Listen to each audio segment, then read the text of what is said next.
बिस्मिल्लाहिर्रहमानिर्रहीम। मैं हूं आपका मेज़बान सुहेल इकबाल। और आज फ़ारूक फैसल ख़ान साहब तो अपनी कोई ज़ाती उनकी मसरूफ़ियत थी, उसकी वजह से वो हमारे इसमें प्रोग्राम में शिरकत नहीं कर सके।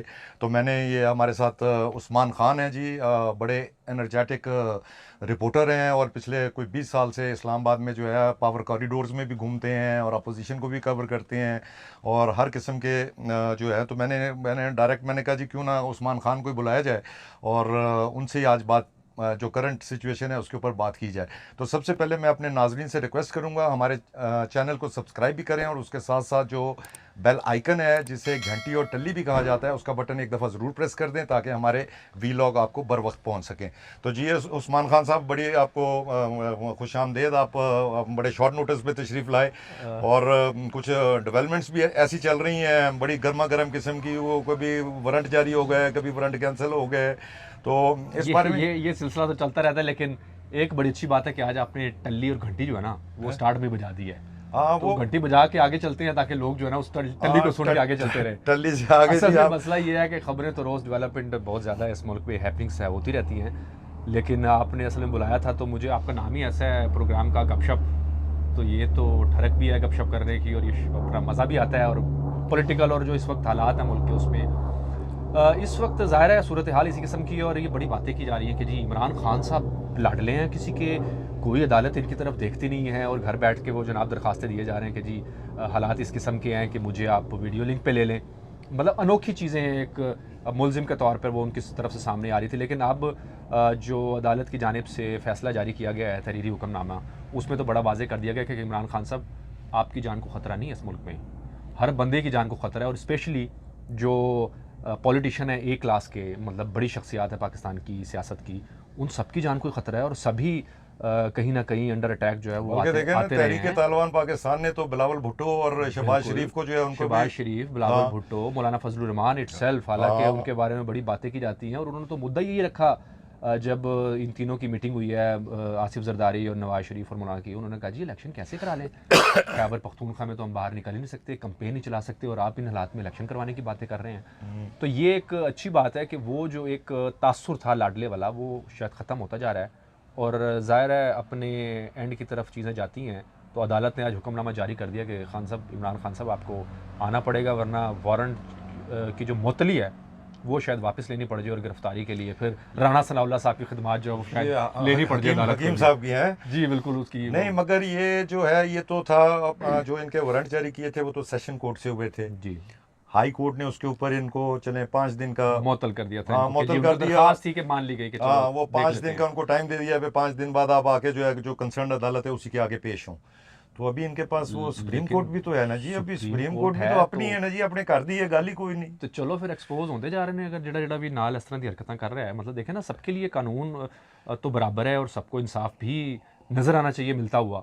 तो अगर एक हाई कोर्ट ने मुनासिब फैसला किया है तो बिल्कुल इमरान खान साहब कहा क्या सुप्रीम कोर्ट का फोरम इस्तेमाल कर लें। वो चिट्ठी पे चिट्ठी डाले जा रहे हैं हर केस में और दर्जनों इस वक्त केस है उनके ऊपर, किधर किधर से भागेंगे बंदा, अच्छा, किधर ये किधर से। दर्जनों केस तो जो है ये जो अभी जो हुकूमत में लोग हैं इनके ऊपर भी बने हुए थे, इसी दर्जनों तरह क्या ही है सैकड़ों केसेस बने जी, हुए ऐसे थे ही है। और उसका एंड रिजल्ट आज तो कुछ भी आज नहीं भी हुआ है। अब फवाद ये जो चौधरी है के ये ऊपर, शाह 70 महमूद कुरैशी के ऊपर कहीं ना कहीं वो मुल्क में जो है वो पर्चे हुए हैं, ताज़े नए मुकदमात भी हुए हैं। वो 70-75 मेरा ख्याल तो कुछ 70-75 ये कह रहे जी हैं इसी तरह ही मुकदमे है, हो गए। हाँ इतने अच्छा, आप मुकदमात इनमें हैं। से कौन सा मुकदमा समझते हैं जो कोई एक केस जो है फिट फॉर ट्रायल है? देखिए, दो हुकूमत की तरफ से जो आज अताउल्लाह तारड़ जो कि मामले खसूसी हैं, वज़ीर आज़म के कानूनदान भी हैं, उन्होंने कहा है कि जी हमारे पास तोशाखाना का केस जो है और जो इलेक्शन कमीशन वाला मामला चल रहा है उसमें भी उन्होंने कहा जी हमारे पास तमाम सबूत हैं, हमारी तैयारी मुकम्मल है। वो भी शायद खेल रहे हैं, अदालत की तरफ देख रहे हैं कि उधर से कोई फैसला आए। अपने गले में कोई ढोल जो है ना पिंडी डालना चाह रहा है ना इस्लामाबाद डालना चाह रहा है और वो देख रहे हैं कि जजेस साहिबान जो हैं कोई इंसाफ करेंगे, शायद इनके हक इमरान खान साहब को कोई उनके खिलाफ कोई फैसला आया तो इनको मौका मिल जाएगा हुकूमत को भी कुछ कुछ करने का। बाकी सारे ज़ाहिर है गिरफ्तारी से अभी भी डर रहे हैं या मतलब वो चाह रहे हैं कि ना गिरफ्तार करना पड़े, इमरान खान साहब इस तरह भगाते रहें इनको, बेसमेंट से भागें, छत पे चले जाएं, छत से वापस आएँ, बेसमेंट में चले जाएं। तो इसी किस्म का ये चाह रहे हैं, इनकी भी ख्वाहिश ये है हुकूमत की कि थका थका के उनको जो ना करना आप जो है वो तो उधर भी बड़े इन है ना, वो उधर बड़े घर में एस्टेब्लिशमेंट में, उधर से अंदर की क्या खबर है, वो कहाँ खड़े हैं? वो देखे ना जी, जो एक न्यूट्रलिटी का उन्होंने एक तासुर दिया था, हम्म। तासुर, वो तो अभी तक बरकरार है। वो कैसे बरकरार वो है? बरकरार इस तरह से है कि इमरान खान साहब की, मतलब पॉलिटिकली आपको सीन में कोई ऐसी चीज़ नहीं मिलेगी।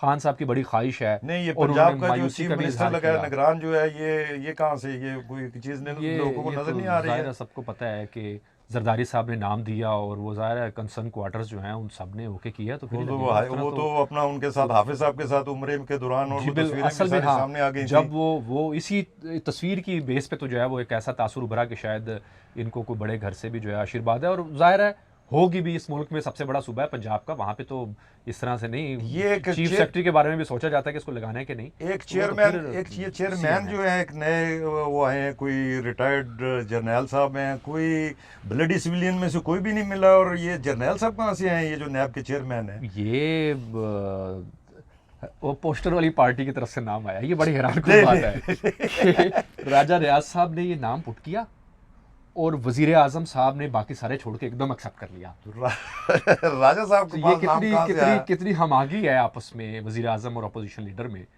कि उन्होंने फौरी तौर पे जो है, हुकूमत के पास बहुत सारे नाम थे, मतलब मुझे पता है कि सैफुल्ला चट्टा अच्छे ब्यूरोक्रेट उनका नाम था, सेक्रेटरी दाखिला यूसुफ नसीम खोखर आज रिटायर हो गए हैं, उनके बारे में बहुत ज़्यादा उनकी लॉबिंग थी, और जो ब्यूरोक्रेसी थी वो चाह रही थी कि खोखर साहब को कुछ लगाया जाए, लेकिन जाहिर है वो उधर ये से क्या नाम है, उनका इनको आ गया। ये और हर ऐसी कोई मज़े की बात प्राइम ये है, पोस्ट जो होती है उसके लिए मज़े की जर्नैल बात क्यों मिलते हैं? मज़े की बात ये है कि कल रात को जो नैब कवानीन थे उसमें जो तरमीम थी वो मंजूर की गई हैं सर्कुलेशन समरी के ज़रिए, काबीना ने मंजूर कर ली हैं। उसमें मज़ीद एम्पावर किया है चेयरमैन नैब को, कि चेयरमैन नैब अगर किसी भी केस को जो है वो उसके शवाहिद दोबारा चाहिए तो उसकी इन्वेस्टिगेशन दोबारा से उसकी इंक्वायरी करवा मतलब सकेंगे जो मामले की। केसेस क्लोज हो चुके हैं उनको फिर से वो उनके अपना पास इख्तियार है बंद करने का भी केस, जी, और अगर उनको मुतमईन नहीं है वो किसी इन्वेस्टिगेशन से तो वो दोबारा से भी उसको इन्वेस्टिगेट करवा सकते हैं उन मामलात को। ये मुतमईन वो खुद ही होंगे या जाहिर है उनको कहीं से मुतमईन कराया उनकी जाएगा? अथॉरिटी अब तो खुद जाहिर है जिधर से वो आए हैं उनको तो ज़रूरत नहीं है ना अब किसी की, और वो तो जाहिर है डायरेक्ट अगर साबिक तो लेफ्टिनेंट अभी जनरल आपके है। पास ये कोई खबर नहीं है, आपके पास सिर्फ यहीं तक है पे वो अपना वो जो पोस्टर वाले अपोजिशन लीडर हैं उन्हीं के जरिए हैं, या इनका कोई, क्योंकि इस किस्म की भी बातें देखें, सुनने में आ रही हैं। जावेद इकबाल जब चेयरमैन नैब लगे, हम्म, या पिछले निगरान वजीर आज़म, मतलब ये वो चीज़ें थी कि जो हम, आपको पता है खुर्शीद शाह अपोजिशन लीडर थे, और वो कहते हैं कि वो ये हाल था कि खंगी जाओ तो लंगी जाओ, वो जो शाहजी का चैम्बर था, मतलब वो हमारा अपना ही ऑफिस टाइप था, तो वहाँ पे ज़ाहिर है जो चीज़ें हो रही थी, तो इसी तरह से एक बड़ा बिजनेसमैन टाइकून जो है वो नाम देते हैं, खुर्शीद शाह की तरफ से आते हैं, वो प्राइम मिनिस्टर के पास जाता है, वहाँ से भी एक्सेप्ट हो जाता है इसी तरह से। तो ये तो कोई नई चीज़ नहीं हुई है, सलफ कहीं और से लगा हुआ होता है। सलफ कहीं और से लगा, तो सिर्फ हुआ ये है कि भाई जुडिशरी को मौका दे दिया था जावेद इकबाल की सूरत में, तो अब जैसे आपने कल प्रोग्राम में कहा कि जनाब वो खान साहब ने कहा कि जी आप ये जजिस को दे देना चाहिए कि आएँ ज़रा हुकूमत भी बात कर लें, और निज़ाम भी संभालें। चला लें। बिल्कुल। तो ज़ाहिर अब उन्होंने कहा कि हमारी बारी है, हम भी देख लेते हैं इसको कैसे चलता ये चलाना इमरान पड़ता है खान की आप क्या ब्यूरोक्रेट समझते हैं, राज इसकी अरेस्ट गवर्नमेंट जो है कोई है सीरियस, इनको इमरान खान को अरेस्ट करेगी? का। नहीं जी, हुकूमत तो सीरियस नहीं है, हुकूमत इसलिए सीरियस नहीं है कि शायद उनको लगता है कि ये चोर सिपाही वाला गले केस खेल रहे हैं, ऐसी बात डराओ बस लोग इकट्ठे कर ले रात को। अब देखें ना, अब अदालत की तरफ देख रहे हैं कि वहाँ से कोई फैसला होता है तो शायद उसके ऊपर कुछ करेंगे। हम कोशिश अपनी तरफ से कोशिश की थी, एक टीम भेजी थी वहाँ पे, इस्लामाबाद पुलिस को भी बेइज्जत करवाया, ज़रूरत नहीं थी आपको, अगर आपने सिर्फ सामान्य तामील करवाने थे, आपने अगर वो कागज़ के ऊपर साइन करवाने थे तो इतना ड्रामा लगाने की क्या ज़रूरत थी, इतनी हाइप क्यों क्रिएट करने की ज़रूरत क्या थी? वो कीमती 8-10 घंटे आपने पूरी मैराथन ट्रांसमिशन चलवाई ये बिल्ली चूहे का खेल करने के लिए। तो अगर आपने गिरफ्तार करना है तो आपके पास और बहुत सारे तरीके हैं, रेंजर लगाएं पंजाब में, वहाँ पे मारें उनको डंडे शंडे, वहाँ कैंप लगे हुए हैं। वो जैसे कराची की पार्टी को जनाब अपने कायद को बचाने के लिए वो निकल आते थे, इसी किस्म का यहाँ पे भी माहौल देखने को मिल रहा है। हाँ माहौल तो यार, लोग बड़े तंग हैं जी वहाँ पे, वो जो रेजिडेंट है, लोकल रेजिडेंट्स तो वहाँ पे बड़े तंग हैं जी। जाहिर है ये आपके इस्लामाबाद में अफेड वाले बड़े तंग होते हैं जब जरदारी साहब इधर हो, तो जहाँ पे भी ये बड़ी गली मोहल्लों में इस तरह के सेक्टर्स में रहेंगे बड़ी शख्सियात, तो ज़ाहिर है मोहल्ले वाले बड़ी खबर दें जी, कोई बड़ी खबर, बड़ी खबर। कोई वो डैम वाले बाबे दी कोई सुनाओ, डैम वाला बाबा, डैम वाले बाबे मुकर गए आज। अच्छा, हाँ, उन्होंने कहा मैंने तो सारा सादिक अमीन तो नहीं कहा, हाँ आधा सा कहा था। हाँ आधा कहा था। हाँ, तो उन्होंने कहा ये जो अब के मामलात हैं उसमें, हाँ। ये तो उस वक्त मेरे सामने नहीं आए थे ना, तो इसलिए अब वो वाले सादिक अमीन वो नहीं रहे हैं जो उन्होंने डिक्लेयर किए थे। तो हर बंदा अब अपनी जान बचा रहा है, मेरा ख्याल है उनको लग रहा है कि अब प्रेशर आएगा उन पे। तो वो साकिब कह रहे हैं निसार फिर के वो ऊपर जिस तरह से मेरी जो किताब है बड़ी वो खबर मेरे ये है, किताब बड़ी मेरे खबर ये है, मरने के बाद आएगी। मरने के बाद आएगी। तो हम तो बहुत दुआ सारे कर राज- रहे हैं जल्द से जल्द किताब आए। अच्छा, इसके ऊपर भी मरने की वैसे तो दुआ नहीं कर सकते, वैसे- किताब जल्दी आने की तो बात कर सकते हैं। इसके ऊपर भी वैसे होना चाहिए कि क्या ऐसे राज अफशां वो करेंगे किताब में कि उनको खौफ है कि मैं जीते जी मारा ना जाऊँ अगर किताब अभी आ जाती है तो। और ये चीज़ें तो थी जिस तरह से जनरल फैज़ ऑपरेट कर रहे थे, जनरल बाजवा कर रहे थे। और बड़ी खबर आप ये कह रहे हैं, तो वो जो 5 का नाम आ रहा है, मुस्लिम लीग नून ने जनरल बाजवा को मासूम डिक्लेयर किया है। हाँ बज़ाहिर तो अभी तो उसका नाम लेना छोड़ दिया बाजवा का। और वो टर्म यूज़ करते हैं जब भी जो उनके करीबी हल्के हैं उनसे पूछा जाए, नहीं नहीं नहीं जनरल बाजवा मासूम है। उसकी मासूमियत की वजह यह है कि जाके घुटने जब नवाज शरीफ के पकड़ेंगे और तलाफ़ी करेंगे अपने किए की, तो वो ये जो खान साहब रजीम चेंज कहते हैं ज़ाहिर है उन्होंने किया और अगेन रिवर्स लगाने की कोशिश की सिस्टम को। लेकिन उस वक्त तक ज़ाहिर है जनरल फैज़ ने जिस तरह पेनिट्रेशन थी उनकी हर मामले में, और इटसेल्फ मासूम नहीं है जनरल बाजवा, लेगेसी लेके चले थे जो उस गंद की है इस मुल्क के साथ, तो जवाब तो देना वो चाहिए। फैज़ हमीद की बड़ी खबरें चल रही हैं, वो उनको हाउस अरेस्ट कर दिया गया है। उनकी कोई मेरा ख्याल है कोई पब्लिक अपीयरेंस भी कोई लेटली कोई ऐसी नज़र नहीं आई नहीं, है। अभी कोई नहीं आई है। वो जब उनके वो बेटे की शादी थी कि बेटी की, उसी वक्त बस वो थे मंजर आम पे। लेकिन वो चकवाल में हैं जी, वहाँ पे अच्छा अपने उनकी हाँ कोई अभी लोकल लोग जो है उनका हल्का लोगों से अबाब है, मेल जोल कर रहे हैं, उनके साथ मेल जोल उनका क्योंकि है। वो और सुना है ना वो भी ये अदालतों को और उनको इन्फ्लुएंस करते हैं ये इमरान खान के डिफरेंट केसेस में। जी बिल्कुल, अभी भी वो अभी एक्टिव अभी हैं। भी ये हाँ ये इतलात हैं कि जी वो कुछ साबिक जो अफसान हैं वो अपना इन्फ्लुएंस यूज़ करते हैं और पूरी एक बिसात बिछा के जब गए हैं तो ज़ाहिर है ये तो फिर होगा, उनके कंट्रोल में ये चीज़ें बहुत सारी हैं। बहुत सारे लोगों को उन्होंने फील्डिंग सेट की है, तो फील्डिंग सेट की है, उसको फील्डिंग चेंज करने में भी टाइम लग रहा है। पता नहीं, समझ नहीं आ रही इनकी क्या मसलहत है, वरना अब तक तो सारा सिस्टम चेंज होना चाहिए था। जिस तरह हाफिज़ साहब का कंडक्ट है, जिस तरह से वो लेके चल रहे हैं। हाफिज साहब भी कोई हुकूमत की तरह ही हैं, जैसे होम्योपैथिक हुकूमत है, और मेरा ख्याल हाफिज साहब भी मेरा ख्याल है कोई असल में होम्योपैथिक फार्मूला चल पीटीआई रहा है। ने और पीटीआई के लीडर ने जिस तरह का प्रेशर डाला इदारों पे, तो हर बंदा अपनी इज़्ज़त बचाने के चक्कर में है, तो वो अपनी इज़्ज़त सादात बचाने के चक्कर में है। तो जाहिर है ये सबके लिए एक मसला है। जी और जी। हुकूमत भी उसी तरह ही वो देख रही है कि ज़्यादा हमारे पे कोई मलबा ना आए। और इस वक्त ज़ाहिर है जिस किस्म की मियाँ सब माशी सूरत हाल है आज, हालत ये है कि हम बात कर रहे थे कि आपको सिगरेट का पैकेट जो है वो महंगा हो गया है, आपको गली मोहल्ले किसी देहात में भी मिलेगा, लेकिन जो आटे की बोरी है वो आपको नहीं मिलेगी, वो गरीब को लाइन में लग के हाँ, जलील वो भी। ख्वार हो के वो फिर हाँ। मिलेगा। आज एक अच्छा अनाउंस किया है प्राइम मिनिस्टर ने कि जो गरीब तरीन है उनको मुफ्त आटा दिया जाएगा।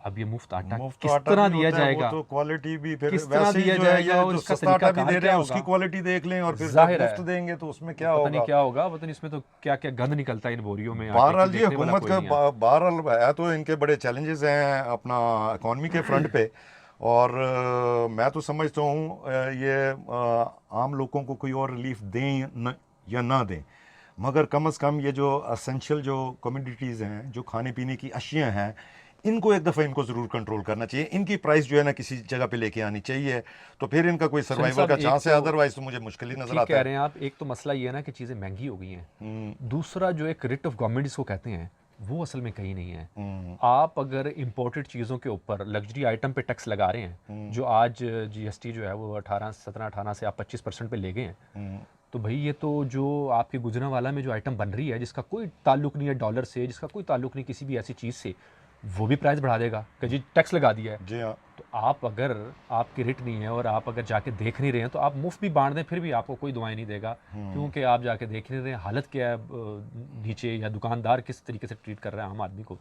तो जब तक रेट नहीं होगी उस वक्त तक ये इस किस्म के ऐलानात और इस किस्म के इकदाम जो है उसका फ़ायदा कोई नहीं है। ये बस चले जी, ये तो हमने कल भी प्रोग्राम किया था, उसमें एंड यही हुआ था, पे दुआ कर सकते हैं, तो इसमें तो हम भी दुआई कर सकते हैं कि अल्लाह इस मुल्क के हालात पे रहम करे। दवा किसी के पास नज़र नहीं आ रही है, जितना मर्ज बढ़ रहा है ना वो दवा होती नज़र नहीं आ रही है। तो बस दुआओं पे चल रहे हैं 70 साल से, अल्लाह करे आगे भी इसी तरह दुआओं पे से बात आगे बढ़े, दवा पे भी आए। हम बस इसके साथ ही जो है लेंगे, फीडबैक अपना देते रहिएगा। हमें इसके साथ ही हमें इजाज़त दें, और इसको अपने हम ये उस्मान खान साहब को अमूमन अपने साथ बुलाते रहेंगे, इनके पास लेटेस्ट और इनसाइड स्टोरीज भी होती हैं।